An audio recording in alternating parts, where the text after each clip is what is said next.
Welcome, everyone, to Buddhist Center. It's so nice to see all of you. I feel so fortunate to be here tonight. We should all feel so fortunate to be here tonight. When we look at Arya Nagarjuna's friendly letter, a letter to a friend, where it says that our life is more impermanent than a water bubble, disturbed by so many winds and perils.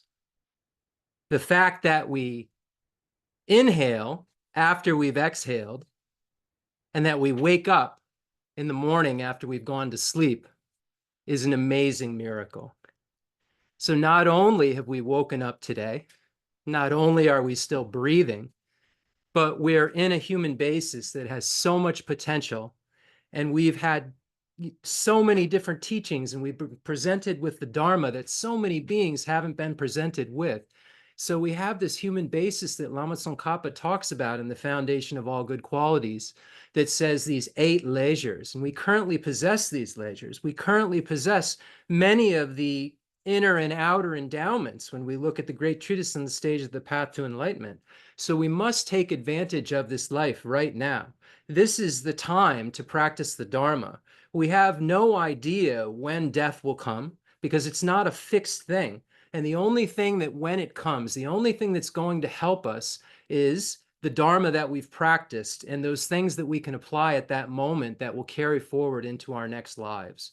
So with that being said, let's begin by setting the most amazing motivation, the motivation of bodhicitta. Let's try to make every moment the most virtuous moment possible. And we know with the motivation of bodhicitta, once we become bodhisattvas, once we generate this incredible jewel mind, everything that we engage in, Shantideva says in the Guide to the Bodhisattva's Way of Life, even when distracted, will become a cause for infinite, complete, unsurpassable Buddhahood.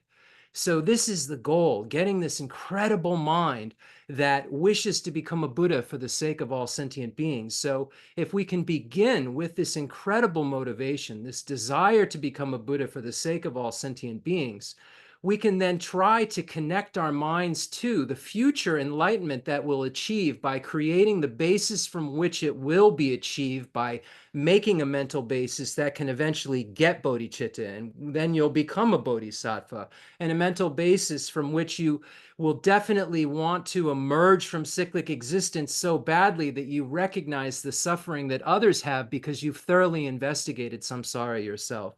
So trying to begin with this incredible motivation of bodhicitta, knowing that we have this opportunity, but death will come and nothing can stop it. And the only thing that can help is Dharma. If we look at when Guncho Dembe Drome's the teaching on impermanence, where it says, let me try to put many virtuous imprints into my mind as possible. We have so many moments. We've had so many moments since we've woken up today.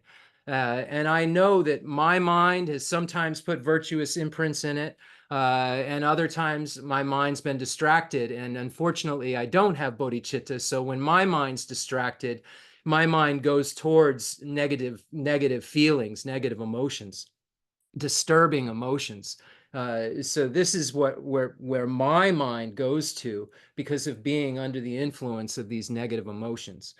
So therefore, it's important for us to try to change our mental state to become more and more familiar with minds that tally with reality, minds that don't harm, minds that will be the cause for us to be able to have everything that we've ever wanted, minds that will be able to become the cause for us being the most reliable guide in the universe and achieving perfect love, compassion, skillful means, power, perfect wisdom, and all the while moving from bliss to bliss to bliss to bliss because of the fact that we've created the causes and conditions for that arisal.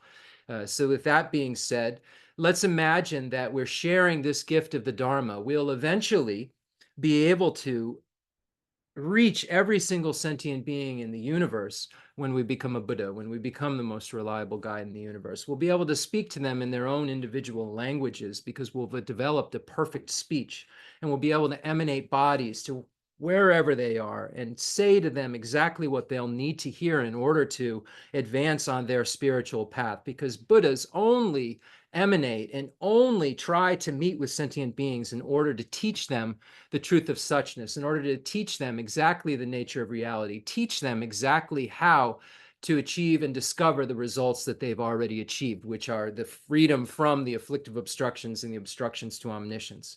Our mind is in the nature of clear light and unsullied. It is only defiled by these stains that are adventitious, that can be distilled out of it. It isn't something that's in the nature of our mind, these negativities. Our mind is empty of inherent existence. It's our mature, our proliferating Buddha nature, which is our half of our potential, and the emptiness of our mind, which is the other half of our potential, that shows us that we will all and can all become a Buddha because we have the kind of ingredients that are necessary in order to make a Buddha's mind. We just need our minds to dependently originate into Buddha's mind instead of dependently originating into a sentient being's mind. So at this moment, because we have the afflictive obstructions and the obstructions to omniscience, the dependent origination that's occurring is that we're sentient beings. As soon as we remove the afflictive obstructions and the obstructions to omniscience, the dependent origination that will be occurring is that we'll be Buddhas. So the line of demarcation between Buddha and non-Buddha, or sentient being and Buddha, is that 10th Bodhisattva ground. And when we look at the perfection vehicle, we traverse these various grounds, we arrive at the 10th Bodhisattva ground, and then there's a last moment where we're a sentient being, and then a resultant state where we're no longer a sentient being, and the afflictive obstructions have already been gotten rid of on the Bodhisattva path, and from up through to the 8th ground, and then on the 8th, 9th, and 10th ground, one begins to get rid of the obstructions to omniscience. And there's a last moment on the 10th Bodhisattva ground where there are, some sort of remnants of obstructions to omniscience that are left. And then the next moment after that last moment of the 10th Bodhisattva ground, one is a Buddha, and one has then distilled one's mind. One has removed that which is adventitious, that which is not in its nature. One has cleansed their mind to the point where there's nothing left that sullies it in the form of seeds or imprints of those seeds.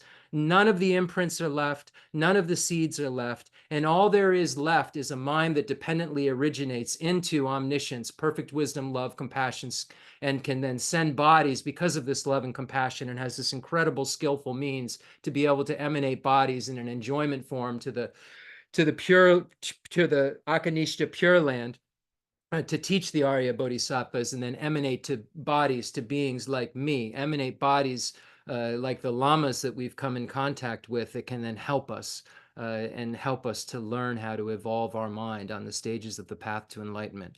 And the teaching that we're going to listen to tonight is a teaching that encompasses everything that everyone will need to know in order to become a Buddha. There won't be anything left out. In order to become a Buddha, it's necessary for us to develop renunciation, bodhicitta, and the correct view of emptiness. And in order for us to do any of those things, we have to have a concentration that is just so solid. And the teaching that we're giving, the teachings for beings of 3 capacities, contain all of those things that are necessary, as well as the tantric path that's necessary in order to finalize your Buddhahood. So the teaching that we're giving is reliable. It's been passed down from Buddha Shakyamuni through all of the Nalanda teachers, through this incredible Tibetan tradition, and it's landed in our laps because we're some of the most fortunate beings on the planet, and we've been able to meet with His Holiness the Dalai Lama, and Lamas like Khyentse Geshe Wandak Rinpoche and Geshe Lobsang Gompo Rinpoche, and Geshe Dorje Damdu Rinpoche and Umzala Geshe Aga Rinpoche. We're so fortunate. We're among the most fortunate beings in the entire universe that can meet with these types of beings that can teach and have taught these flawless teachings that show one how to go from wherever one is, whether or not one has become a religious practitioner or not. One can survey one's position in life and say, oh, have I entered into the teachings for beings of small capacity? Have I entered into the teachings for beings of medium capacity? Have I entered in the teachings for beings of great capacity? And we can use the Dharma as a mirror to see if we've entered the smallest stage of spiritual development. And if we haven't, it's no problem, because we can enter the smaller stage of spiritual development by relying on a very specific set of teachings. And then the medium stage of spiritual development, we can check and see if we have this desire to emerge from all of cyclic existence, and we can use the mirror of the Dharma and try to see if we've developed these types of realizations. Because if we haven't realized this teaching shared in common with beings of small capacity, the small scope teachings, and the teachings shared in common with beings of medium capacity, the medium scope teachings, then it won't be possible for us to become a Mahayana practitioner. We don't just say, yes, we're Mahayana practitioners. The entrance to the door of a Mahayana is Bodhicitta. Bodhisattvas are Mahayana practitioners. We would like to be Mahayana practitioners. We have an affinity for the Mahayana. And some of us might be Mahayana practitioners in the audience. I know I'm certainly not a Bodhisattva. But if you haven't realized the desire to emerge from the lower realms of cyclic existence, and you haven't thought of that day and night and engaged in the behaviors necessary to make that happen, and you haven't then thought day and night about getting out of all of cyclic existence and engaged in the three highest higher trainings that make that actually possible, it won't be possible for you to enter into that holy gateway which allows you to engage in the perfection vehicle and the resultant vehicle of Tantrayana. Because without bodhicitta, one can't become a Buddha. One doesn't enter the Mahayana. And without renunciation, one can't have bodhicitta. And without understanding the teachings shared in common with beings of small capacity that has a baby type of kind of named as smaller type of renunciation, one won't be able to realize the medium scope. So we have to understand that all of these teachings are platforms from which to understand the next platform so that one can go from wherever one is at, wherever you are at, to the completion stage, to complete enlightenment. So this is the kind of teaching that we're giving. So feel that this is the type of thing that everyone in the universe should hear. And a Buddha would send bodies to everyone in the universe to teach them these types of teachings and their various aptitudes. So now imagine that you're laying familiarity in your mind with doing things like a Buddha does, familiarity in your mind with having a non-biased attitude, and actually the competency, actually the ability to use that non-biased attitude in a way that's really, truly beneficial. So we engage in these exercises to try to see where our mind's at, to see if we've created this non-biased attitude, to see where we at in terms of friends, enemies, and neutrals. Because as we invite these sentient beings here, as we say, oh, first we'll start with our loved ones and those we care about, we see that our reaction to them has a sort of attachment in that. And that isn't the compassion that we're talking about. The compassion that we're talking about has as its object of observation all sentient beings in the universe. And when you start is this equanimity at this basic stage where you start to see your reaction to the varieties of sentient beings, you can see that even the compassion that you think that you have right now isn't really compassion, it's just attachment. It's because there's some sort of need that you're having fulfilled, that, or there's some sort of arrogance that you have or pride that you have that makes you feel that you're better than someone else. Ninji, compassion, oh, this lowly being, or that makes you feel attached to this person that you love. Oh my God, I love them. They better not leave me. I have compassion that they're suffering. I don't like when they're suffering. They don't fulfill my needs the same way that they used to fulfill my needs. We have to look at each and every one of our moments of our mind and see whether we have compassion in our mind or whether we have attachment that is mixed with compassion. Because the kind of compassion that we're trying to generate is a non-biased compassion, one that would equally wish that every single sentient being in the universe be free from suffering and the causes of suffering. And that cannot be generated if there isn't a non-biased attitude, an equanimity that's generated that said, I would equally be willing to benefit each and every one of these beings, or at least open-minded enough to start to look at the various positions that they've had in relation to my previous lives and recognize how kind every single one of them have been to me. And if we're unable to invite someone that we find distasteful in the same way that we're willing to invite someone that we feel we love more than anything else on this planet, we see that there's a discrepancy in our practice, and then we have to try to modify it and work harder at understanding that since beginningless time, we've had all of these varieties of relationships with the three types of beings, friends, enemies, and neutrals. And by working with that more and more and more, we'll be able to generate what we're going to talk about tonight, compassion. great compassion is the thing that's necessary to be the stepping stone into the extraordinary attitude, altruism, that then becomes bodhicitta. So without these practices solid as a rock, without understanding what they are so clearly, we are not going to be able to have the realizations that we want to have. We'll be fooling ourselves. We'll be deceiving ourselves because we haven't looked at the signs to show whether or not we've had the realization or not. We'll just say we're compassionate people because maybe we give $1 to a beggar because we feel, oh, this poor person who doesn't, I have such a nice place. Oh, my place is so good. This poor person on the street, maybe their mind is better than mine.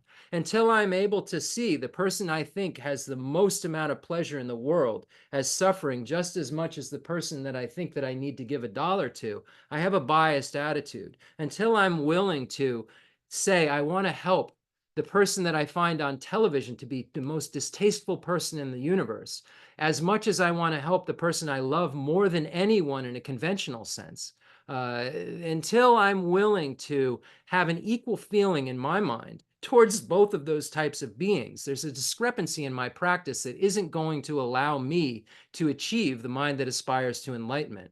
And it's not to try to be so judgmental and I'm going to be struck by lightning. No, it's judging my own mind to see whether it's heading in a way for it to be happy, heading in a way for it to be free from suffering, or heading in a way that's just producing more samsara in the facade of Dharma practice. So this is why we do what we do every single week when we talk about these teachings. And Khenso Geshe Wanda Rinpoche was so kind to ask me to continue to teach these teachings. And I thought to myself, I don't have the kind of wisdom that Rinpoche has or any of my other teachers have, but I do have a Dharma practice that I've tried to apply little by little in my life for almost 30 years. And I've had a lot of failures, and I've had a lot of little tiny successes that I'd like to share with you tonight to try to encourage you, to try to show you ways to apply these teachings. Because one of the strangest things that I heard after Khenso Geshe Wandak Rinpoche passed was he never really taught us how to practice the teachings. And I know that in 97, when I met him, he taught us the Lamrim Dudan, the abbreviated stages of the path, where it shows those 4 qualities, the greatnesses of the Dharma, and one of them was showing us that all of the teachings are instructions for practice. None of them are contradictory. We can really understand the conqueror's intent. And once we know all this, then we won't abandon the Dharma. We'll see that everything's medicine. So Rinpoche came and I kind of took him seriously. I didn't do the practices that well, like I wished I had, but I took him seriously when he said that all of these things were instructions for practice. So every time I heard each of the topics within the Lam Rim, I thought about, okay, well, how do I practice this? How do I practice relying on a teacher? How do I practice leisure and opportunity? How do I practice death and impermanence, et cetera, et cetera? And, I've come to some small conclusions around the small scope and some of the other scopes to some ideas, and I just came to share them with you. So with that being said, let's share this Dharma with every single sentient being in the universe. Let's not be greedy. Let's not be the misers we normally are, where we don't share things. We were taught when we were very young to share, and then we decided that everything that we find valuable and we possess, we need to lock. We don't share. But here, we're listening to something that's more valuable than anything in the universe, and we're learning to share that, and eventually we'll be able to learn to share even our own bodies if sentient beings need them, to use as they wish. We'll begin to see our bodies as servants of other sentient beings when we really start to see the downfalls of the self-cherishing attitude and the benefits of cherishing others, and seeing that all of our needs will be fulfilled and all sentient beings will be fulfilled based on this magical key of learning to cherish others more than ourselves. And that's what we're doing tonight. We're starting to learn how to cherish others more than ourselves, because we know how bad suffering hurts. We know how much we want happiness, and we know that every single sentient being in the universe wants to have happiness, wants to be free from suffering, has been worried for so long, as Janja Rupi Dorje says in the incredible text on the tenets, the adornment of Mount Meru. We're so fortunate. Bring all hell, hungry ghost, animal, human, demigods, and gods here to share this experience with you, and we'll read from the Sanchi Molam. the king of prayers, in the language of gods, nagas, and yakshas, in the language of demons and of humans too, and however many kinds of speech there may be, I shall proclaim the Dharma in the language of all. Laike dan lo dan no jinge drubon da da mi ge nan da dro wa gon ji da nan ji tsan ba tan che ge du da gi ju ten do. From the verses of advice for meditating on impermanence from Gonchu Dembe Drome's text. Beautiful, beautiful text on impermanence. If you've never read it, I think you really appreciate it. Within the sky sphere of marvelous great bliss, your cloud-like forms gather to train sentient beings, showering down rains of teachings profound and vast. To you, the holy gurus, I bow and prostrate. This fortunate birth, which is obtained but once, is liable to slip from our grasp without bearing fruit. So traverse the path to liberation while you can, and let this whip of advice spur you on. Thoughts that we might finish this life's tasks within just a single month or year, only then to practice Dharma well, are like harmful spirits that deceive us. The tasks of this life are like ripples on water, fresh ones arising just as others fade. Even as we finish them, they continue to increase. Wouldn't it be better just to make them all cease? Before tomorrow's Dharma practice can arrive, there's a danger death will come to us today.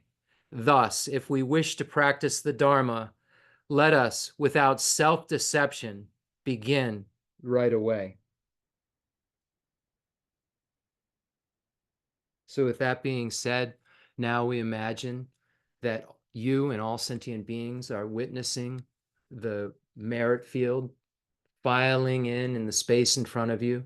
It's important that you imagine these beings as the actual beings, these actual holy beings that come into this world to teach us everything that we need to know in order to become Buddhas, in order to discover the truth, in order to discover renunciation, bodhicitta, and the correct view of emptiness ourselves.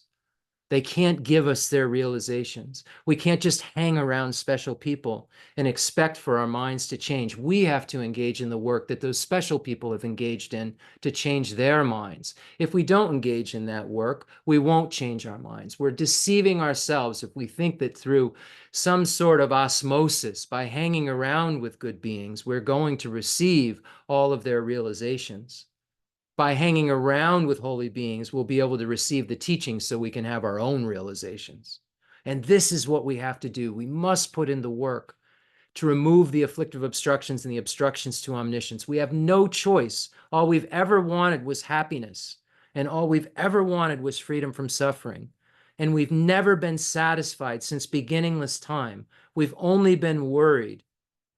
We've only had the suffering of change, and the pervasive compounded suffering. Among those three sufferings, we've had to have over and over and over again. We've never known a state where we didn't have to worry. And these holy beings come into our world to show us how to get to that place of satisfaction, how to get to a place where we cherish others more than ourselves, so we have the key to our own bliss.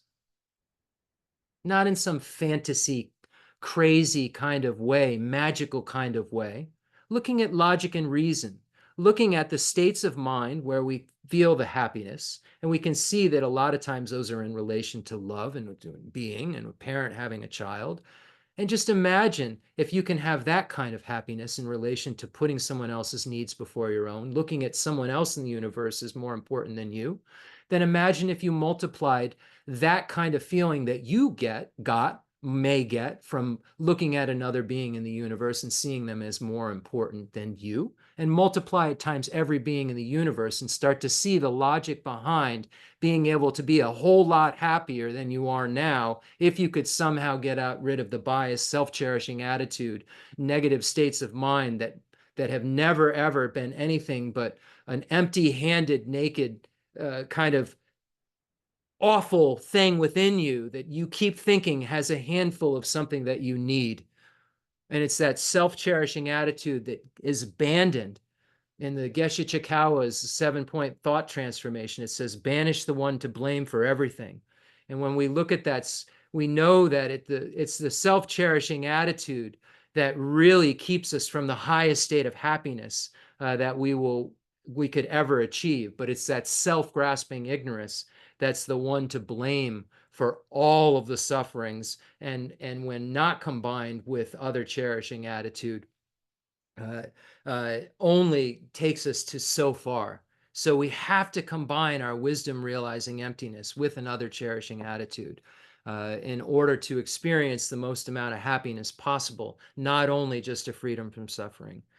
So we've invited these beings. Now we imagine that Buddha Shakyamuni now is in the space in front of us, looking into our eyes and all sentient beings' eyes, came to this world 2,600 years ago to turn the wheel of Dharma and teach us exactly what we need to know in all of our own individual capacities in order to become free from suffering and have the highest state of happiness possible.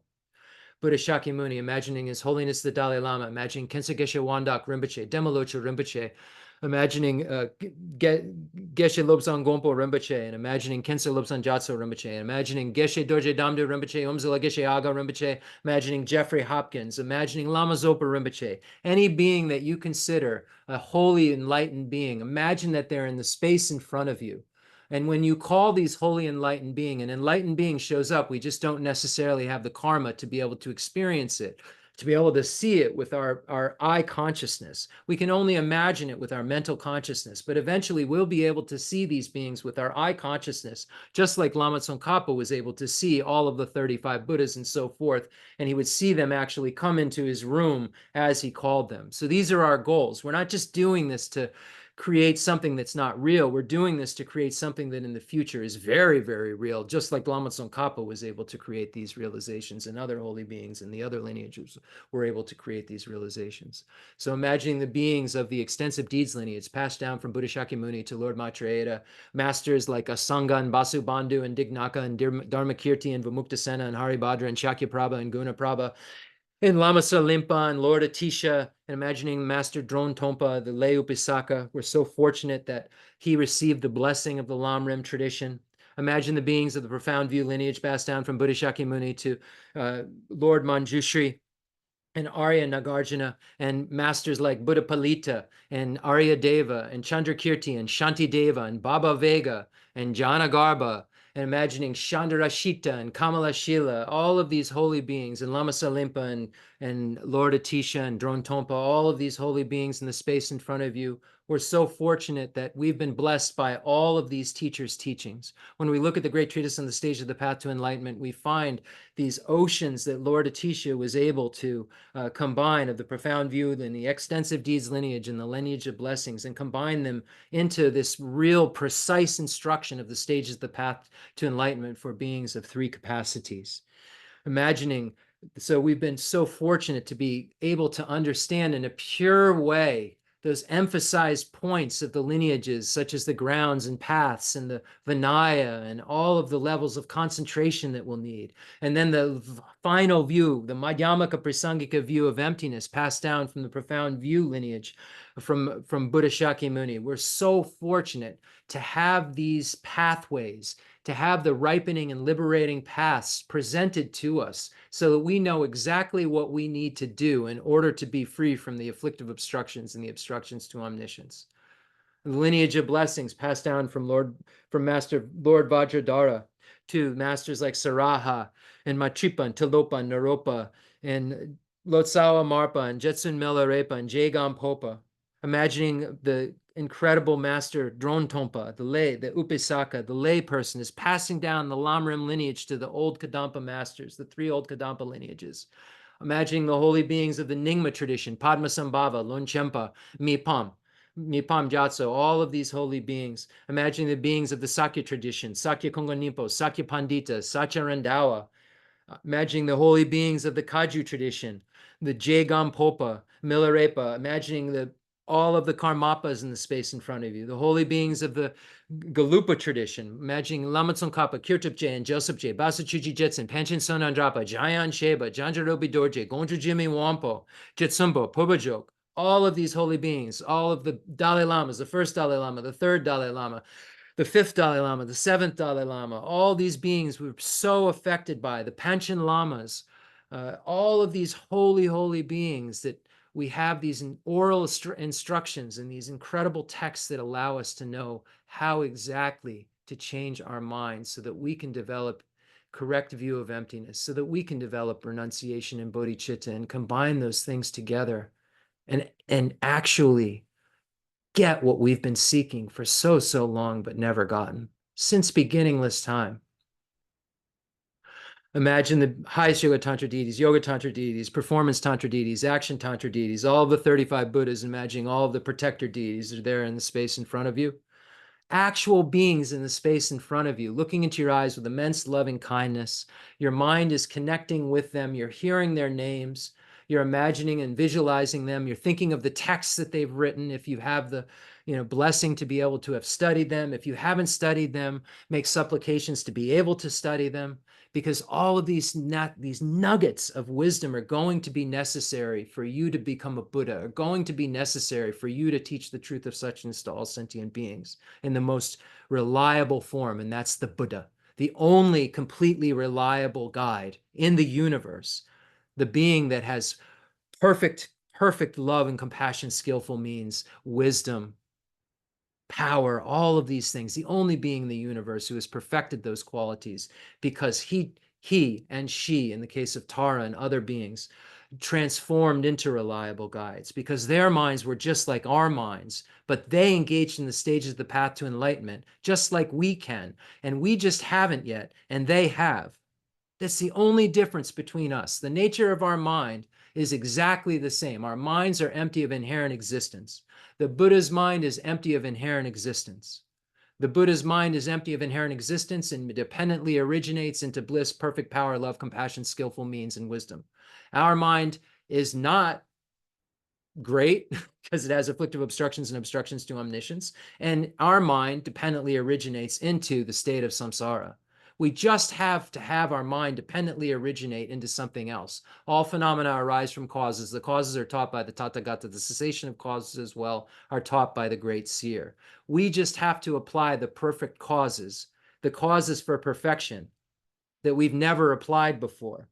We have to stop being lazy and stop blaming everything around us, stop blaming all external factors on our inability to practice, and start actually engaging in the practices that are realistic, that are actually where we are at, because we've looked at the Lam Rim properly and we've been honest with ourselves and stopped deceiving ourselves, stop pretending that we're these high tantric practitioners that are ready for everything, when we haven't even taken a kind of chunk out of our bias. We haven't even taken a chunk out of our self-grasping ignorance. We haven't even taken a chunk out of our self-cherishing attitude, yet we want to practice this completion stage practice. We want to say that we're abandoning ordinary appearances and we're appearing as compassion and empty compassion. We want to say these things, but we don't really even know what we're talking about. And our mind can't even sort out those things that our mouth are saying. And we wonder why years pass and years pass and years pass and nothing happens. Nothing happens to our mind because we haven't made something happen to our minds.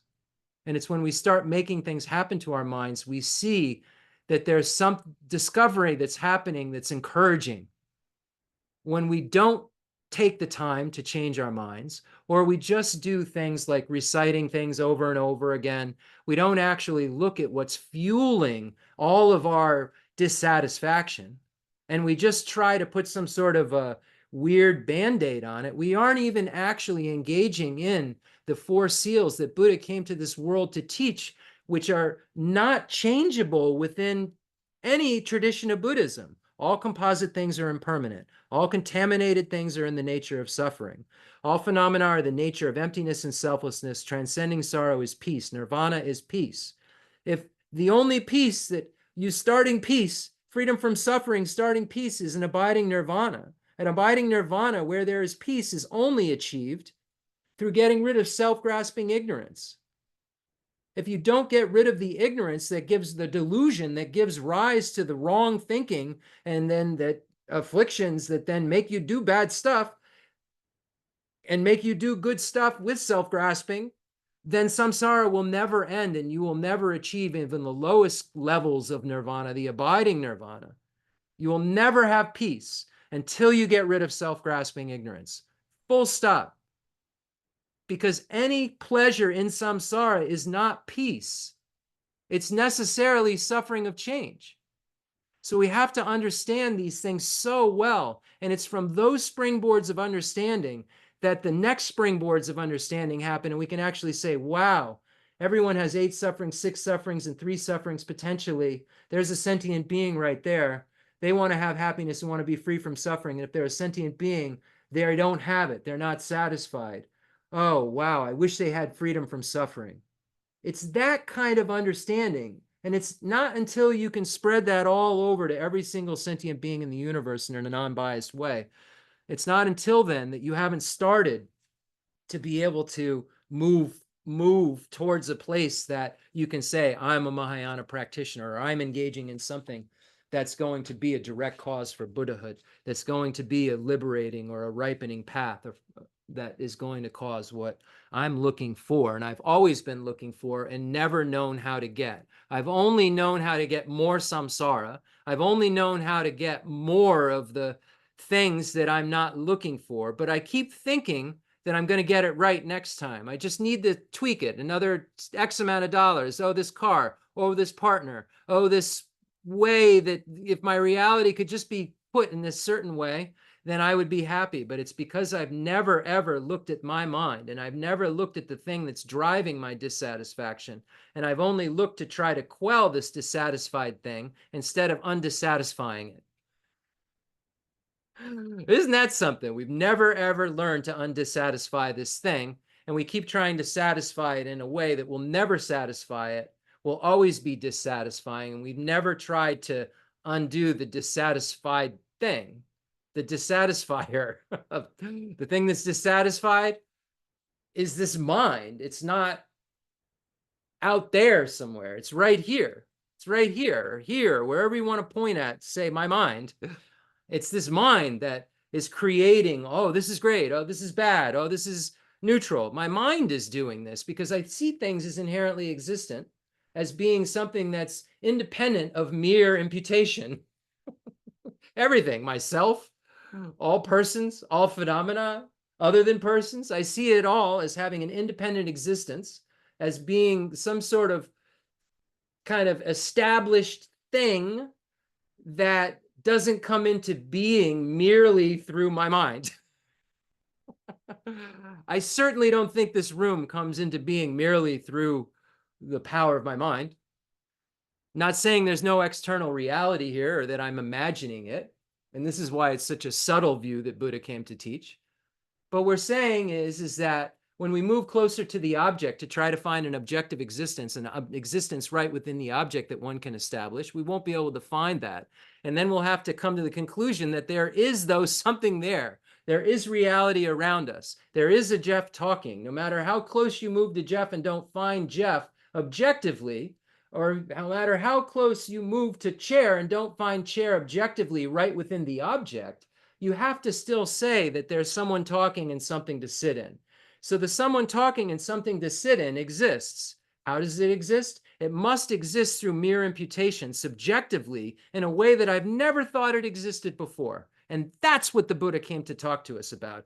That's what the Buddha came to say would undo all of our misery. If we could start having a way of looking at things that tallies with reality, looking at the self of person and looking at the self of phenomena in a way that tallies with reality, then our starting point would be a correct starting point. And then from that starting point, there isn't dissatisfaction. There isn't the ability for worry to take place because the starting point is realistic. And it's only from an unrealistic starting point that an inherently existently feeling, a very core to my bone feeling of gross, awesome could ever occur. And whenever there are those feelings within me, there's a state of disturbance that's going on that I may or may not notice, even when I'm experiencing happiness. And think about it. Oh, I'm happy right now, but I've been happier. So is this, or I've had like, oh, I'm feeling bliss, but I felt a higher bliss before. So is this suffering? We're seeing that we've never, ever really experienced something that didn't have a hum of disturbance, because there was always a hum of this kind of knowing that, let's see, let's hope this should be it. No, this is it. This is going to be it. And always in the back of your mind, you're saying, wow, it doesn't seem like I've ever been able to find the it that made me satisfied and made me completely happy and nonstop happy. So there's a part of you right now that's saying, oh, well, there's a doubt. And that doubt is where it begins. The Sutra of the Heart of Transcendent Knowledge is the second turning of the wheel of Dharma, where the Buddha came to tell us that nothing, not the mind, not the Buddha, not the cessation of suffering, not the path, not our Buddha nature, nothing is inherently existent. And this is according to the Madyamakavatara teachings. The second turning of the wheel of Dharma is the definitive teaching. And it's the first and the third turning of the wheel of Dharma that need something added. They need the emptiness of inherent existence added to it in order to be interpreted correctly. So the first and the third turning of the wheel of Dharma need to be interpreted, and they need to be looked at through the eyes of the Madhyamaka Prasangika view, which is taught at the second turning of the wheel of Dharma in its full entirety, in a way where there is the subject matter is emptiness. And the subject matter, the emptiness that's being presented is the Prasangika view of emptiness, the emptiness of inherent existence of everything in the universe, both impermanent and permanent phenomena. All are empty of inherent existence, and why and how that helps, and what will be undone first and second and third, and how we arrive at this understanding is a large topic for discussion. But we know one thing that is for sure. The only way we can arrive at an understanding is first to have the wisdom arisen from hearing first. If we don't hear the teaching, if we don't take in information that's accurate, we're not going to be able to, change our minds with it. Next, we need the wisdom arisen from analysis. We need to hear the information correctly and then analyze it and see if it tallies with, makes sense. Discover it for ourselves. Don't rely on the Buddha because the Buddha said it, or because I said it, or another Lama said it. Discover it for yourself. Engage in analysis so you can have a wisdom that arises from your analysis, a discovery from your analysis. And that discovery of authenticity that you'll come to with analysis will then allow you to then put this into your actual meditation and apply it in a very, very direct way. So these stages are all necessary. And this is not something that'll happen overnight. But it's not something that will happen if you don't start making it happen. It's not something that happens through osmosis or because you stood next to the Dalai Lama or you stood next to the Karmapa or you had any of these incredible blessings that are so rare to have. If you're standing next to holy beings, be standing next to them saying, oh, I want to be able to understand emptiness. I want to be able to become a bodhisattva. Please bless me in whatever way you can to teach me what it is I need to be taught, so that I can then tomorrow make my mind better than it was today. That's what we're trying to do. Now we'll read the Sutra of the Heart of Transcendent Knowledge and recognize that the explicit teaching here is the emptiness of inherent existence of all phenomena. And then hidden within this teaching is a teaching on the 5 Mahayana paths, the path of accumulation, preparation, seeing, meditation, and no more learning. The Sutra of the Heart of Transcendent Knowledge. Thus have I heard once the Blessed One was dwelling in Rajagriha at Vulture Peak Mountain, together with a great gathering of the Sangha monks and a great gathering of the Sangha Bodhisattvas. At that time, the Blessed One entered the samadhi that expresses the Dharma called profound illumination. At the same time, Noble Avalokiteshvara, the Bodhisattva Mahasattva, while practicing the profound Prajnaparamita, saw in this way, saw the 5 skandhas to be empty of nature. Then, through the power of the Buddha, Venerable Shariputra said to Noble Avalokiteshvara, the Bodhisattva Mahasattva, how should a son or daughter of noble family train who wishes to practice the profound Prajnaparamita? Addressed in this way, Noble Avalokiteshvara, the Bodhisattva Mahasattva, said to Venerable Shariputra, O Shariputra, a son or daughter of noble family who wishes to practice the profound Prajnaparamita should see in this way, seeing the 5 skandhas to be empty of nature. Form is emptiness, emptiness also is form, emptiness no other than form, form is no other than emptiness. In the same way, feeling, perception, formation, consciousness are emptiness. Thus, Shariputra, all dharmas are emptiness, there are no characteristics, there is no birth and no cessation, there is no impurity and no purity, there is no decrease and no increase. Therefore, Shariputra, in emptiness there is no form, no feeling, no perception, no formation, no consciousness, no eye, no ear, no nose, no tongue, no body, no mind, no appearance, no sound, no smell, no taste, no touch, no dharmas, no eye, dhatu, to no mind, dhatu, no dhatu of dharmas, mind, conscious, dhatu, no ignorance, no end of ignorance, up to old age and death, no end of old age and death, no suffering, origin of suffering, no cessation of suffering, no path, no wisdom, no attainment, and no non-attainment. Therefore, Shariputra, since the Bodhisattvas have no attainment, they abide by means of Prajnaparamita. Since Since there is no obscuration of mind, there is no fear. They transcend falsity and attain complete nirvana. All the Buddhas of the three times by means of Prajaparamita fully awaken to unsurpassable, true, complete enlightenment. Therefore, the great mantra Prajaparamita, the mantra of great insight, the unsurpassed mantra, the unequal mantra, the mantra that calms all suffering, should be known as truth, since there is no deception. The Prajaparamita mantra is said in this way. And for anyone who's new, you'll see there's 5 sentences there. Those 5 sentences hide the 5 Mahayana paths, just like the 5 syllables, Teata Om, Gate, Gate, Paragate, Parasangate, Bodhisoha, those 5 syllables in this mantra we're about to say, have hidden within them the entire 5 Mahayana paths, as well as the understanding of the emptiness of inherent existence of those 5 Mahayana paths and the emptiness of inherent existence of all phenomena. The Prajaparamita mantra is said, so therefore the great mantra of Prajaparamita, path of accumulation, the mantra of great insight, path of preparation, the unsurpassed mantra, the path of seeing, the unequaled mantra, the path of meditation, the mantra that calms all suffering should be known as truth, since there is no deception, the path of no more learning. All suffering is calmed. Everything is pacified when you have no more learning, when you've reached the resultant stage.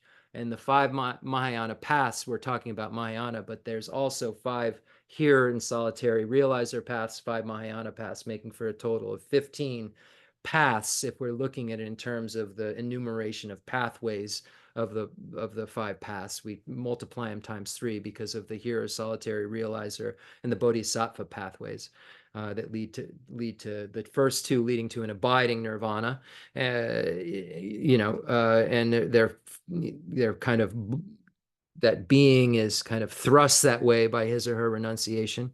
And then so the here in solitary realizer leading to an abiding nirvana, and then the 5 pathways for the Bodhisattva, the Mahayana pathways that lead to, that are kind of forced by Bodhicitta pushed by Bodhicitta into the state of Buddhahood, the non-abiding nirvana. So just some facts around this to understand, around paths and around emptiness. And it's the same emptiness of inherent existence that the here solitary realizer and the Bodhisattva must realize to achieve their own individual goals. The Bodhisattva's understanding is maybe more sophisticated because of more reasonings and so forth when they are going through their pathway. But the emptiness of inherent existence, the Madyamakavatara view, must be realized in the Pali vehicle if one wants to achieve the state of foe destroyer. Full stop. So Teata Om Gate Paragate Parasangate Bodhisoha. Thus Shariputra, the Bodhisattva Mahasattva, should train the profound Prajaparamita. Then the Blessed One arose from that samadhi and praised noble Avalokiteshvara, the Bodhisattva Mahasattva, saying, Good, O son of noble family, thus it is, O son of noble family, thus it is. One should practice the profound Prajaparamita just as you have taught, and all the Tathagatas will rejoice. When the Blessed One had said this, Venerable Shariputra and noble Avalokiteshvara, the Bodhisattva Mahasattva, that whole assembly in the world with its gods, humans, asuras, and Gandharvas, rejoiced and praised the words of the Blessed One. Kala jibe nejo damba ne ngushe duju ngai dudo jendru babo lama yi bujinzi nizong gandrozo la jazelo agazamara jandara zamara be agazamara jelo.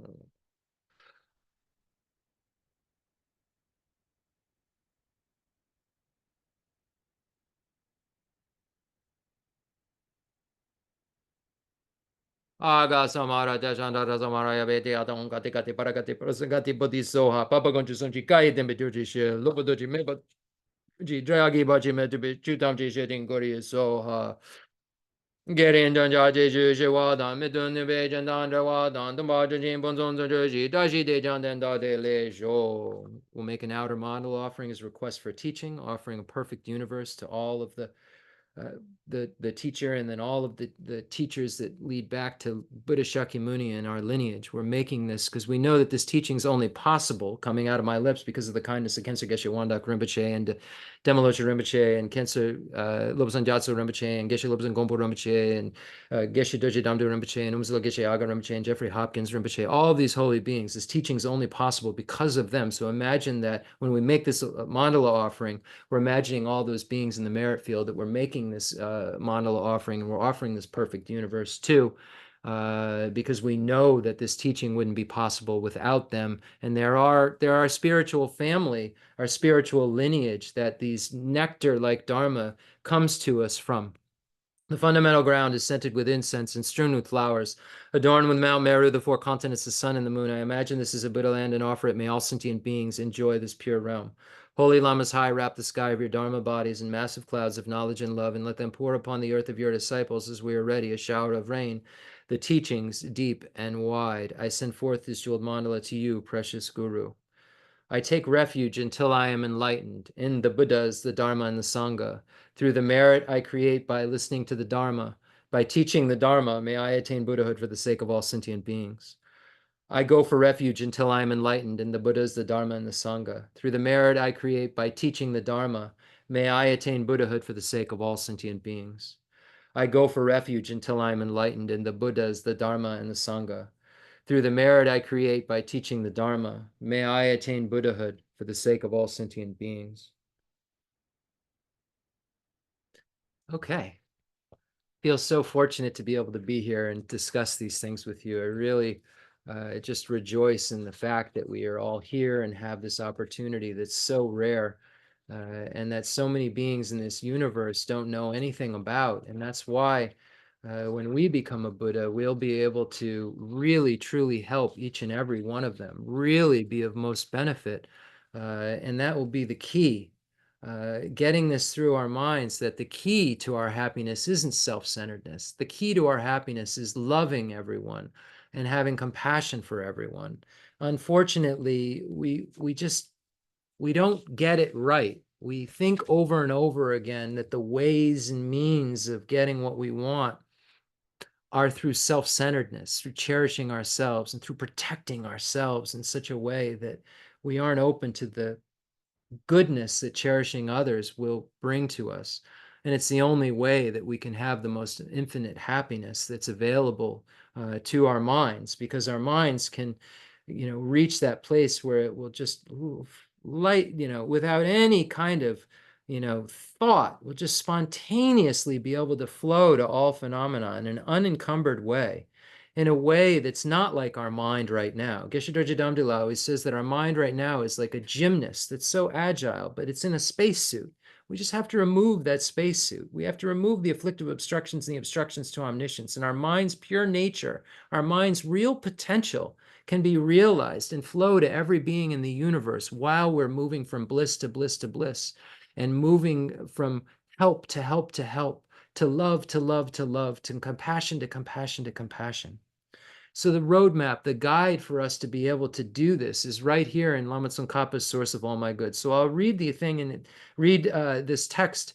I'll read this entire text, and then we'll go right to the section on where it begins the aspiring bodhicitta. And I want to talk about compassion tonight. And I want to talk about its relation to this non-biased ideas that we've been talking about at the beginnings of classes. And I've been going over and over and over again, telling everyone to check, are you having bias, friends, enemies, and neutrals? How are you feeling in relation to calling these beings here to be able to share this gift with you? There's a reason that I've been doing this. And I think you'll see that it connects to this next thing that we're going to talk about, and why, and that's compassion, and that compassion has to be generated. And we find, bodhicitta is the entrance to the Mahayana. And when the first thing that Lama Tsongkhapa talks about, and in Chandrakirti's entrance to the middle way, where the homage is paid to compassion, we see that compassion is important in the beginning, middle, and end. And we'll talk about why that is so in a moment or two. So we know that Pabonka Rinpoche says this text is divided into 4 categories. The first category is dealing with finding a teacher and how to serve and follow a teacher. The next category is what to do once you've found a teacher, and then making kind of prayers and aspirations that any obstacles are removed and that you're always in contact with your good spiritual friends and Dharma friends and so forth, and that any obstacles that might come into your way are removed. And then fourth, a prayer of supplication to never be separated from the lamas, because in the first case, the source of everything good is a teacher. You make prayers in the last point to never be separated from the teacher, who can direct you all the way to the final stages, the completion stages, so that you can achieve Bodhisattva, the stage of no more learning. So we end with, hey, with this idea of, oh, may I in all my lives always have this relationship with the teacher and be able to accomplish all the stages and paths necessary, be able to be taught and understand all the stages and paths necessary so that I myself can become Vajradhara. So this is really such an amazing thing, because we will discover the truth that the Buddha discovered. It won't be given to us, unfortunately. We can't just be washed and have them all go away. We can't just get rid of some karmas and then just be free. We have to get rid of the thing that's driving us, that's making us make all of our mistakes. And we can, because the Buddha came and told us how to do it. And that's why we're so lucky.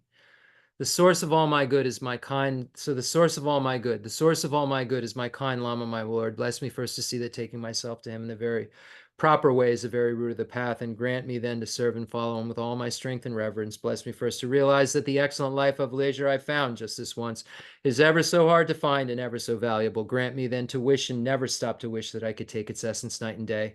My body and the life in it are fleeting as the bubbles in the sea froth of a wave. Bless me first thus to recall the death that will destroy me soon, and help me find sure knowledge that after I've died, the things I've done, the white or black, and what those deeds will bring to me follow always close behind, as certain as my shadow. Grant me then ever to be careful to stop the slightest wrongs of the many wrongs we do, and try to carry out instead each and every good of the many that we may. Bless me to perceive all that's wrong with the seemingly good things of this life. I can never get enough of them. They can't be trusted. They're the door to every pain I have. Grant me then to strive instead for the happiness of freedom. Grant that these pure thoughts may lead me to be watchful and to recall what I should be doing. Grant me to give the greatest care to make the vows of morality the essence of my practice. They are the root of Buddha's teachings. I have slipped and fallen into the sea of this suffering life. Bless me to see that every living being, every one my own mother, has fallen into. Grant me then to practice the wish for enlightenment, to take on myself the task of freeing them all. Bless me to see clearly that the wish itself is not enough, for if I am not well trained in the three moralities, I cannot become a Buddha. Grant me then a fierce resolve to master the Bodhisattva vows. Grant that I may quickly gain the path where quietude and insight join together, one which quiets my mind from being distracted to wrong objects, one other which analyzes the perfect meaning in the correct way. Grant that once I've practiced well the path shared and become a vessel that is worthy, I enter with perfect ease the way of the diamond, highest of all ways, holiest door to come inside for the fortunate and good. As I was talking about in the beginning of class, we have to become a vessel that is worthy. We have to understand the teachings shared in common with beings of small and capacity and medium capacity, and realize them as a basis for realizing the teachings for beings of great capacity related to the perfection vehicle. And from that basis of the understanding and meditation and practice of this perfection vehicle within the Mahayana, we can engage in the resultant tantric vehicle within the category of the Mahayana, because we'll have become a vessel, a suitable vessel, a vessel that's worthy. And not worthy like I'm worthy now. Worthy meaning that I have all the causes and conditions in my mind necessary to make Tantrayana actually work. I'm not deceiving myself and pretending I'm actually practicing something that only bodhisattvas can really practice. Bless me to know with genuine certainty that when I've entered thus, the cause that gives me both the high attainments is to keep my pledges and my vows most pure. Grant me then to always keep them, even if it costs my life. You'll see sometimes people saying, oh, vows, morality don't matter. I'm a tantric practitioner. Self-deception. Run as fast as you can away from this kind of idea, because the Tantrayana is rooted, is grounded in the individual liberation vows and the bodhisattva vows. If somebody's just acting any way that they want, then they're probably deceiving you, because you're not going to get what you're looking for, freedom from suffering and a complete happiness. You're going to get more samsara, I would say, because without that foundation there, that's a sign that things are not right. You have history figures where they're doing all these weird, miraculous things. Let's try to kind of look at the norms, and let's look at how the lamas who are really grounded and seem to be completely realized behave. There are examples where, and then even in those examples where people are behaving strangely, maybe they were behaving strangely because there was one individual in the whole universe that needed them to behave strangely to them.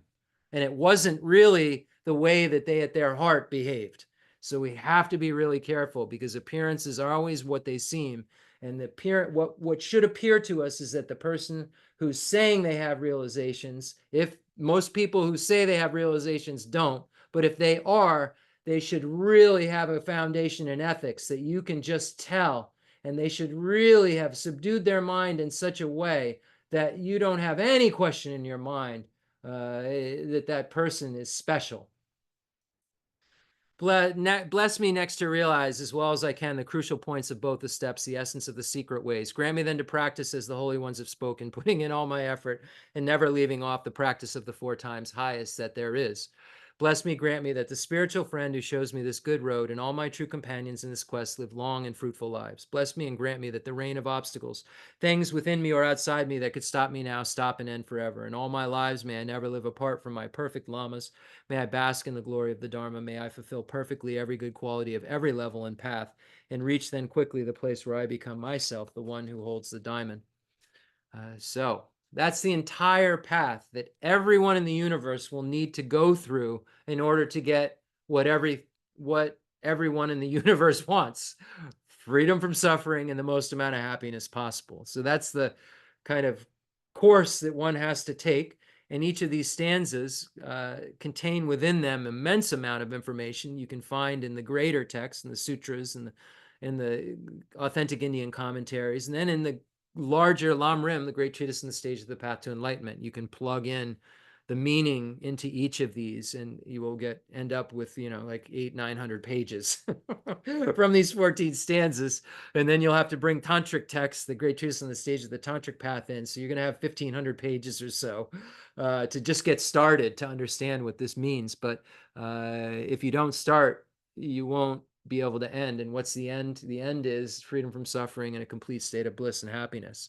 So just like I have complete suffering if I'm in cyclic existence, just like I know, because I've analyzed the first noble truth, the superior truth of suffering, and I've seen within it, in the great treatise in the stage of the path to enlightenment, the various types of suffering, the 8 types of suffering: the suffering of birth, aging, sickness, and death, the suffering of meeting with the unpleasant, separating from the pleasant, not getting what you want, and the suffering of the appropriated aggregates.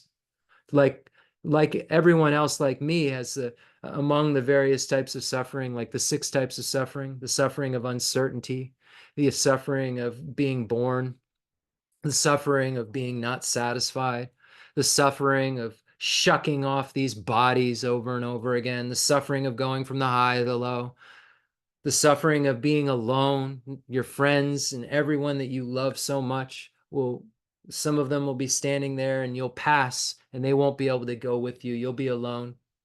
And then you'll take on another set of contaminated aggregates and another kind of scene, and you'll have to go through this displeasure again and again and again. Or among the 3 types of suffering: the suffering of suffering, the suffering of change, and pervasive compounded suffering. The pervasive compounded suffering that pervades all cyclic existence. That's self-grasping ignorance that gives rise to being forced into contaminated aggregates because of contaminated karmas, afflictions, and their corresponding active seeds. We're being forced, and a lack of freedom is suffering.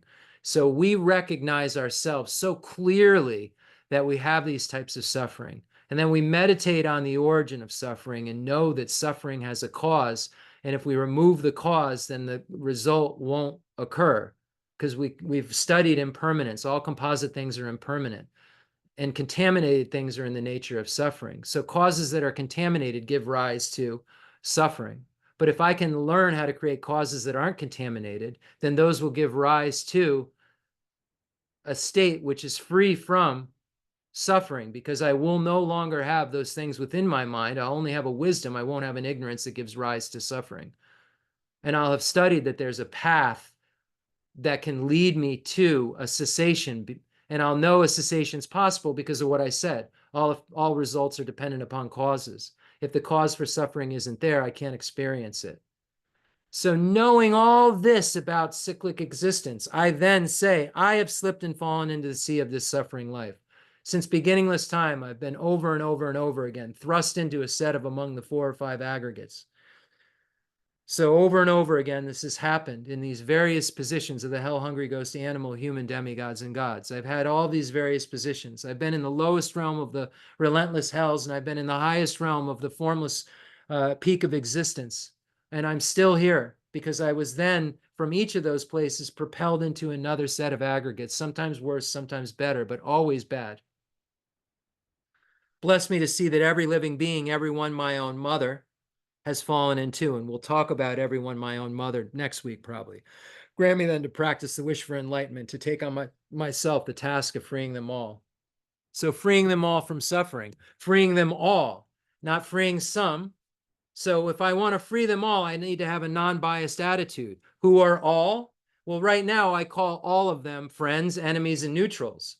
But I need to call them all beings that I have an affinity for.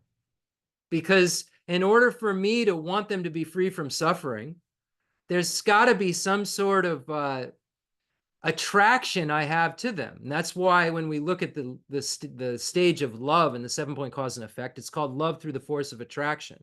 There's some sort of magnet that creates a draw between me and sentient beings that makes me want them to be happy, that makes me want them to be free from suffering. And I won't have that attraction towards them, not attraction in kind of a desirous sense, attraction in seeing them as objects that I would love, that I would want those beings. I love you. I want you to have happiness. And I want you, because I love you, I want you to be free from suffering. So there's no way to have that kind of feeling towards everyone in the universe if you divide these beings into friends, enemies, and neutrals and respond to them in the ways you normally do, conventional, ordinary ways of being. And we're trying to transcend the ordinary. We're trying to do something that ordinary people can't do. Ordinary people say, that's my friend, that's my enemy, I don't know them. But bodhisattvas say, everyone I equally want to help. I equally want everyone to have happiness. I equally want everyone to be free from suffering. So this non-biased attitude can only be created in relation to beings. And when we say which ones, a bodhisattva has as their object of observation for their non-biased attitude all sentient beings. So there can't be biased. As soon as you say friend, enemy, you've created a bifurcation. You've created this thing that is separate, that's biased. So you don't even have a starting point from which to say, okay, well, all of them have been my mother, have been my closest loved one and taken care of me when I was most vulnerable in this way. And all of them I must repay the kindness of in a way that would be lasting. All of them.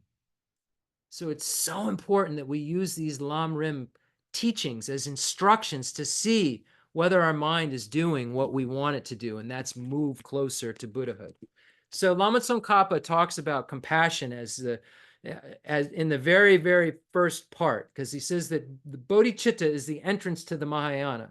So you become a Mahayanist when you become a Bodhisattva. You become a Bodhisattva by practicing among the different practices. The profound view lineages teaches the equalizing and exchanging self with others practice. And the extensive deeds lineage, we find the teachings passed down from Lord Maitreya to Master Asanga on the 7-point cause and effect for realizing the mind that aspires to enlightenment.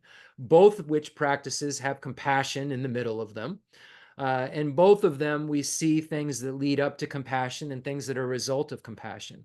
So Lama Tsongkhapa says that this compassion is so indispensable because you have to generate it and you have to take it seriously. And it's a non-biased kind of compassion. You're not going to get anywhere if you don't start to create this loosening of bias, this loosening of the mind. And let me read why. So things are either what cause compassion in terms of the spiritual evolution, or what are results of compassion in terms of spiritual evolution. So it says in Chandrakirti's entrance to the middle way, and I'm going to try to look at both of these texts tonight, and see, if we can, what we can get through.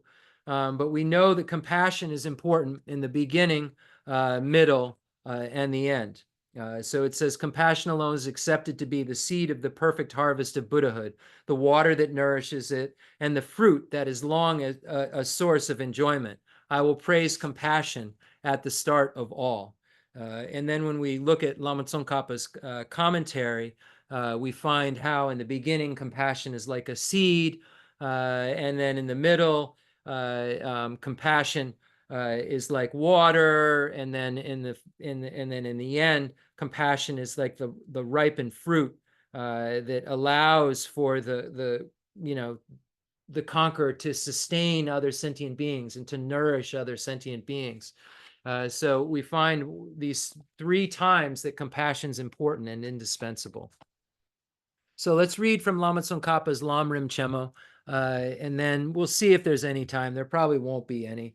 And then if there is, we'll look at illuminating the intent. Lama Tsongkhapa's Umagomra Apsel, a commentary on Chandrakirti's Madyamakavatara.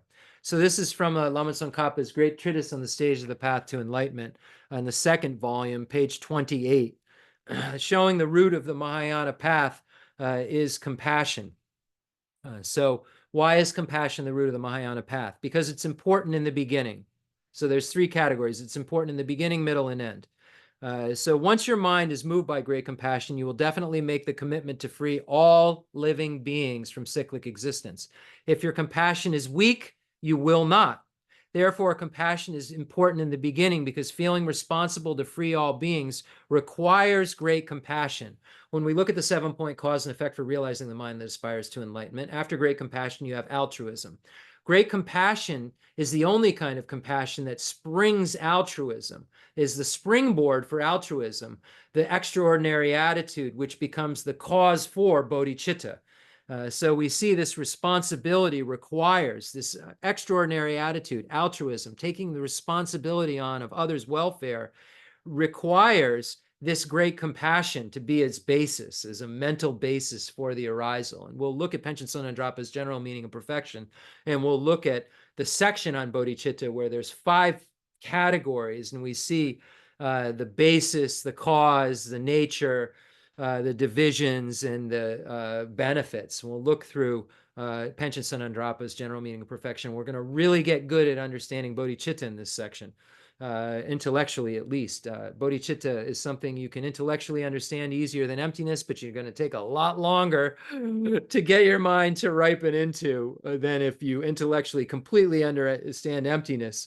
Emptiness is a longer road to getting the points down and understanding it intellectually, and compassion you can understand intellectually quicker, but the practicing of it and making your mind not cherish itself more than others is tough. So that responsibility doesn't come without great compassion. If you do not take on this responsibility, you're not ranked as a Mahayana practitioner. In this vein, the teachings on the Akshamati Sutra say, furthermore, Venerable Shariputra, the great compassion of the Bodhisattva is inexhaustible. Why? Because it is the prerequisite. Venerable Shariputra, just as the moment of the breath is the prerequisite for the life force of a human being, the great compassion of the Bodhisattvas is the prerequisite for correctly reaching the Mahayana. Thus, and then we find from the foremost of Gaia, Manjushri, what is it that motivates the Bodhisattva deeds? What is its object? Manjushri said, Deva Putra, great compassion motivates the Bodhisattva deeds. Its object is living beings. So great compassion's object is every single sentient being in the universe. Even the foe destroyers who are in an abiding nirvana, the Bodhisattva has great compassion for, because he recognizes that they're dwelling in the extreme, he or she recognizes that they're dwelling in the extreme of peace and haven't realized their own potential, let alone all sentient beings' potential. Thus, compassion is the basis of engaging in the deeds, because when you see that you will not live up to your commitment without training in the 2 vast collections, you set out about the difficult work of assuming the vast collections. So this compassion motivates you to keep going.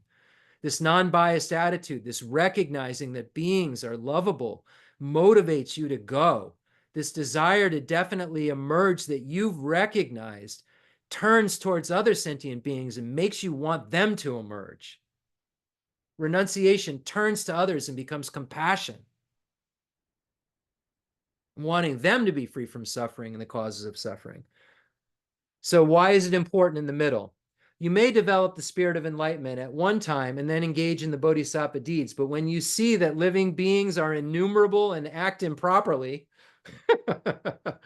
beings aren't going to stop acting improperly just because you have compassion, that the training is very difficult and limitless, and that you need an immeasurable length of time, you may lose heart and fall into the lesser vehicle or hinayana. So we know that the story is that Shariputra had even Bodhicitta for 60 eons or so, no, some 60 eons, I think, and then became discouraged and lost the Bodhicitta. And that's why we say Shariputra is in the individual liberation vehicle in some cases. Shariputra was previously, in previous lives, dealing with previous Buddhas and a Bodhisattva, believe it or not. And we find the story of Dignaga almost giving up the intention and becoming discouraged when he debated a non-Buddhist practitioner. And we find these stories where you can become discouraged because sentient beings are unruly. And you have to be willing to deal with hardships that a bodhisattva has to deal with. And the compassion has to be there to keep you going. One of the prerequisites of the mental basis is willing to endure hardships. However, by accustoming yourself to increasingly greater and greater compassion, that is not just a one-time development, you become less concerned with your own happiness or suffering and not discouraged at providing others welfare. Therefore, you can easily accomplish all the collections. Kamalashila's first stages of meditation states, because bodhisattvas are moved by great compassion, they diligently strive to be helpful, very helpful to others without considering themselves. Consequently, they engage in accumulating the two collections, which is very difficult, tiring, and requires a long period of time. As the seal of engaging and developing the power of faith, one who has great compassion will always take on a life of suffering and will always give up a happy life in order to help all living beings to mature. If bodhisattvas engage like this in something that is extremely difficult to do, they will fully and quickly complete the collections. This will definitely attain the high state of omniscience. Therefore, the sole root of a Buddha's qualities is compassion. And the importance in the end, and then we'll stop here after I read this section. We're so fortunate to have these teachings in our world, are we not? They have the roadmap that show us exactly what we need to do. We just need to present our minds with this material and take it seriously. The importance of compassion at the end. Based on the power of great compassion, Buddhas, even when they reach their goal, do not abide in peace like Hinayana practitioners. So this abiding nirvana, this is an abiding in the extreme of peace that I just mentioned to you.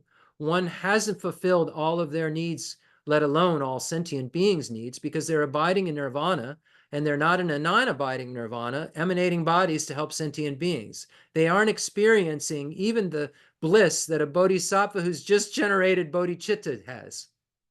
Isn't that amazing to know? Because they still have the subtle self-cherishing attitude. They don't have self-grasping ignorance, but they have a subtle self-cherishing attitude, and that keeps them from being as happy as a being who has the self-cherishing attitude, who has the let me restate that. So even though a being who's in an abiding nirvana has gotten rid of self-grasping ignorance, they still have subtle self-cherishing attitude. That keeps them from having the amount of happiness that a bodhisattva who still has self-grasping ignorance, but has bodhicitta experiences. So we need to take a look at that. Freedom from suffering, I'm not suffering. Add bliss to that. I think you can feel a difference when you say, I'm not suffering, and I have the highest happiness possible. It's a different feeling. Because of this compassion, because of the bodhisattva path, the Buddha doesn't abide in peace, in this extreme of peace. The Buddha is in a non-abiding nirvana and is in bliss. So They continue to work for the welfare of beings as long as space remains, for without compassion, Buddhas would be like Shravakas or solitary realizers. Kamalashila's second stages of meditation says, since the Bhagavan Buddhas are imbued with great compassion, they remain until the end of the realm in which beings dwell, even though they have attained the complete, perfect perfection of their own aims. And also, the sole cause of the non-abiding nirvana of the Bhagavans is great compassion. The glorious Chandrakirti taught that just as seeds, water, and ripening are important in the beginning, middle, and end of a harvest, similarly, compassion is important in the beginning, middle, and end of the harvest of Buddhahood. His commentary on the middle way states, compassion alone is regarded as the seed of a conqueror's excellent harvest, as water for its development, and as the maturation in a state of long enjoyment. Therefore, at the beginning, I praise compassion. With this powerful idea in view, the Compendium of Teaching Sutra says, Bhagavan, bodhisattvas should not learn many teachings. Bhagavan, if bodhisattvas grasp and know one teaching, they will have all the Buddha's teachings in the palm of their hand. What is this one teaching? It is great compassion. Bhagavan, with great compassion, all the Buddha's teachings are in the bodhisattva's palm. For example, Bhagavan, wherever the precious wheel of a universal sovereign is, there also is the assembly of the battalions. Likewise, Bhagavan, wherever the bodhisattva's great compassion is, there are all the Buddha's teachings. For example, Bhagavan, once there is a life force, all the other sensory faculties exist. Bhagavan, similarly, once great compassion exists, all the other bodhisattva's qualities will appear. Once you have become convinced that compassion is the excellent key to the path through such proof as reason and limitless scriptures, why would you not hold the spirit of enlightenment together with its root, great compassion, to be the supreme instruction? The teacher, Shangna Chung, said, even though I asked for instructions from the great elder Atisha, he said nothing except renounce the world, cultivate the spirit of enlightenment. Upon hearing this, Geshe Dron Tompa was embarrassed for him and said, you received the great elder Atisha's ultimate instruction. Geshe Dron Tompa understood the core of the teaching. This conviction is very difficult to achieve, so you must seek a stable and certain knowledge by repeatedly clearing away sins or misdeeds, accumulating merit, and reading scriptures such as the Array of Stock Sutra and its commentaries. The glorious Marchetta's praise of 150 verses says, only you, O hero Buddha, know your precious spirit, the seed of perfect enlightenment, to be the quintessence. No one else can reach this certainty. Thank you so much, everyone, for allowing me to discuss this holy, holy information with you. We'll talk a little bit more about compassion next week. We'll learn how important it is by seeing our own suffering and then turning this desire to definitely emerge from our own suffering towards other sentient beings and putting them under a microscope and recognizing that they're all beings we would equally want to benefit when we recognize their true relationship since beginningless time with us, and the fact that they are sentient beings, and we are in the entity of sentient beings. All sentient beings want happiness and want to be free from suffering. If one is a sentient being, they necessarily are not satisfied because they have among the afflictive obstructions the obstructions to omniscience. Even if they're in the high levels of realizations, they aren't satisfied until they become a Buddha and can recognize reality and diversity simultaneously without hindrance. Someone like us has to realize reality and engage in an ultimate analysis, or realize diversity by engaging in conventional analysis. By realizing the things that ultimate analysis realize, we realize them, and only that. And by realizing the things that conventional analysis realize, we realize that, and only that. A Buddha can simultaneously realize both of these things, no longer has self-grasping ignorance in any form of the self-cherishing attitude or any stains of it, and therefore can truly be of benefit. And we will all achieve that goal eventually if we try. If we don't try, if we don't engage in these practices, we'll just get more samsara, and we're independent. As Geshe Wandak Rinpoche used to say, independent. You do what you wish. Concluding model offering, dedication, prayer. Fundamental ground is scented with incense and strewn with flowers, adorned with Mount Meru, the four continents, the sun, and the moon.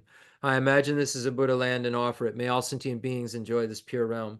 I dedicate whatever virtues I have collected for the benefit of the teachings and of all sentient beings, and in particular for the essential teachings of Venerable Losandrapa to shine forever. I send forth this jeweled mandala to you, precious Guru. Any mistakes that I've made, may they be purified by this mantra of Vajrasattva. Om benzo sato samaya mene balaya benzo sato zina vajira dita me vazu lukai me vazu bukai me vazu rag me vazu avazini me raja zavakam zini me kijam shiran guru ma bhagavan zavadata kata benzo baba ma samaya sava om me. May we always be protected by Baldin Lamo. Jo Rama, Jo Rama, Jojo Rama, Tunjo Kalaraja, Mo Rama, Wajadaja, Tunjo Rula Rula Hong Jo Hong, who is the wrathful emanation of Aryatara, who you see behind me, a female Buddha. I dedicate all this virtue to emulate the knowledge of the hero Manjushri, and likewise Samantabhadra as well. With whatever dedication is praised as supreme by all the conquerors who traverse the three times, I also dedicate all my roots of virtue for the sake of auspicious deeds. In a long life prayer for His Holiness the Dalai Lama, in the heavenly realm of Tibet, surrounded by a chain of snow mountains, you are the source of all benefit and help for beings. All-powerful Avalokiteshvara Tenzin Gyatso, please remain until samsara ends. We're so fortunate to have His Holiness the Dalai Lama, the wish-fulfilling jewel, Chen Rezig, in our world right now, and all of these other holy lamas to help us to get to understand these things that they realize, because they want us to discover it so badly, discover these things that they've discovered so badly. And they're trying every way possible to get it through our thick skulls that this is all that matters. And eventually, as we meditate on these things and use signs and reasonings, we start to convince ourselves that this is what matters and start to discover what they discovered. So this is a prayer of supplication to Namgyal Khensa Geshe Wandak Rinpoche, my root teacher, along with other teachers who've passed. Think about your teachers who've passed. Think about Geshe Lobsang Gompo Rinpoche, and think about Khensa Lobsang Gyatso Rinpoche. Any teachers, Lama Zopa Rinpoche, any teachers that have passed, and think about this supplication, because you could think about this as a general supplication, but this supplication is specifically for Namgyal Khensa Geshe Wandak Rinpoche, written by myself. A complex yogi poses as a simple monk. Homage to Khensa Geshe Wandak Rinpoche, our precious spiritual friend who is inseparable from Aryatara. I fully prostrate, covering as many atoms of the earth as possible to your pure body, speech, mind, and enlightened activities. I offer to you drinking water, bathing water, flowers, incense, candles, scented water, food, and music purified by Om Ah Om, Om Ah Om, Om Ah Om. The rarity of having 1 million wish-fulfilling gems is a common occurrence compared to meeting with a holy teacher like you, who placed the complete path to Buddhahood in our childlike hands. Just like Atisha, who came to Tibet with a lamp to dispel the darkness of ignorance, you, kind abbot, arrived in the West with a lineage purer than a diamond and begged us never to be satisfied with partial instructions. The teachings of the extensive deeds and profound view lineages flowed from your lips like nectar for our ears that elucidated the teachings for beings of three capacities. Now that sound has stopped. All composite things are impermanent. You told us that all of your teachers passed on and passed away and understood this sadness, entreating us to continue our studies. The Buddha does not wash the negativities of beings, nor does he remove their miseries by his hands. The spiritual realizations are not transferred to them. It is by teaching the truth of suchness that beings are liberated. We are not prepared to take this difficult journey to the highest goodness of Buddhahood without your continued guidance. The sadness in our hearts would be too overwhelming. May you swiftly return to this world and take care of us in all of our lives, wherever we may be, never leaving in our hearts and crowns. May all sentient beings perfectly realize renunciation, bodhicitta, and the correct view of emptiness, so they know who you really are. Thank you so much, everyone. I hope that you engage in these practices. I hope you try to make every moment of your life a moment where you're leaving a virtuous imprint, because this is our potential. We can mature. We have good qualities in our mind that can become bigger and bigger and bigger to best. We just have to engage in the thing that causes them to become bigger and bigger and bigger and bigger and best. And we have to engage in the things, the causes, the practices that don't create that which is suffering. So this is our goal, to not suffer and have the highest amount of happiness possible. Let's make it happen by engaging in that which actually makes it happen. Take care, everybody. That's my speech.